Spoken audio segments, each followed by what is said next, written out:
Source job solution বইটি থেকে কিছু গুরুত্বপূর্ণ এমসিকিউ সমাধান। ৭৯ নম্বর প্রশ্ন আছে যে what is the correct preposition? Don't lean dash the wall. এর সঠিক উত্তর হবে don't lean against the wall, অর্থাৎ ওয়ালে হেলান দিও না। লিন অ্যাগেইনস্ট অর্থ হচ্ছে যে পিঠ দিয়ে হেলান দেওয়া। ৮০ নম্বর প্রশ্ন হচ্ছে choose the best option to complete the sentence Roni was listening to music. এর বেস্ট অপশনটা হবে হচ্ছে এই ঘ নাম্বার, যে while sitting in a traffic jam, যে যখন ট্রাফিক জ্যামের ভিতরে সে আটকা ছিল তখন সে গান শুনছিল। ৮১ নম্বর প্রশ্ন হচ্ছে choose the best option to complete the sentence if you lose your credit card. তাহলে কি হবে? If you lose your credit card you have to ring the bank. তাহলে ব্যাংকে তোমাকে তলব করতে হবে, ব্যাংকে খবর পাঠাতে হবে যদি তুমি ক্রেডিট কার্ড হারিয়ে ফেলো। ৮২ নম্বর প্রশ্ন হচ্ছে দ্য ওয়ার্ড মার, MAR, মার, এটা কোন পার্টস অফ স্পিচ?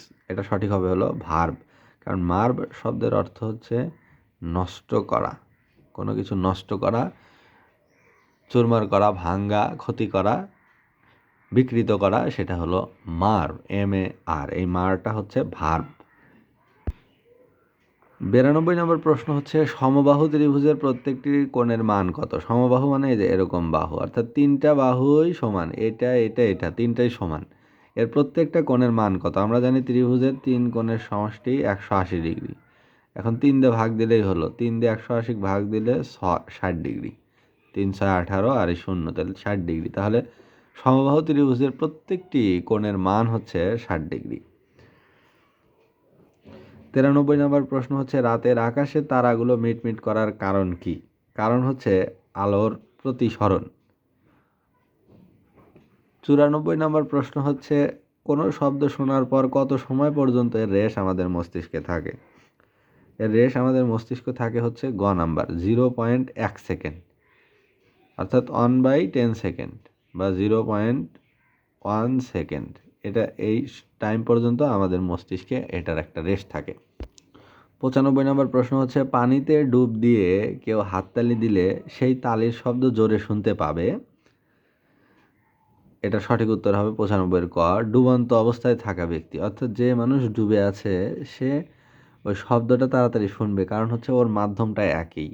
পানি মাধ্যমে তালি হচ্ছে, পানিতে ডুব দিয়ে যদি কেউ হাততালি দেয় তাহলে পানি হলো মাধ্যম সেই শব্দটা পৌঁছে দেয়ার, সেটা পানির মাধ্যমেই তার কানে পৌঁছাবে, কারণ যে ডুবন্ত অবস্থায় আছে একই মাধ্যম। কিন্তু যে কানটা উপরে আছে, পানির উপরে আছে, শুকনায় আছে, ডাঙায় আছে বা বাতাসে আছে, সেখানে কি হবে? শব্দটা হচ্ছে পানির ভিতরে হাততালি দেওয়া হচ্ছে, তাহলে সেই শব্দটা পানির মাধ্যমে ওই কম্পাঙ্কটা পৌঁছাবে, তারপর পানির মাধ্যম থেকে আবার বাতাসের মাধ্যমে আসবে, তাহলে ওখানে শব্দটা কমে যাবে। কিন্তু তাহলে দ্রুত শুনতে পারবে, জোরে শুনতে পারবে, সেটা শুনতে পারবে যে পানিতে ডুবন্ত অবস্থায় আছে, অর্থাৎ যে মাধ্যমে শব্দ সৃষ্টি হচ্ছে সেই মাধ্যমে অবস্থানকৃত ব্যক্তিটাই আগে শুনতে পাবে।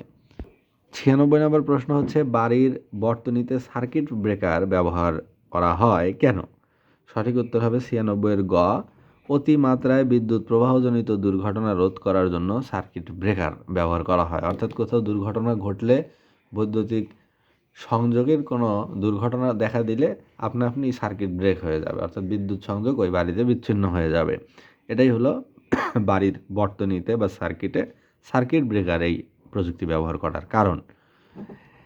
এবার ৯৭ নম্বর প্রশ্ন হচ্ছে জলবিদ্যুৎ কেন্দ্রে টারবাইন ঘোরানোর জন্য কি করা হয়?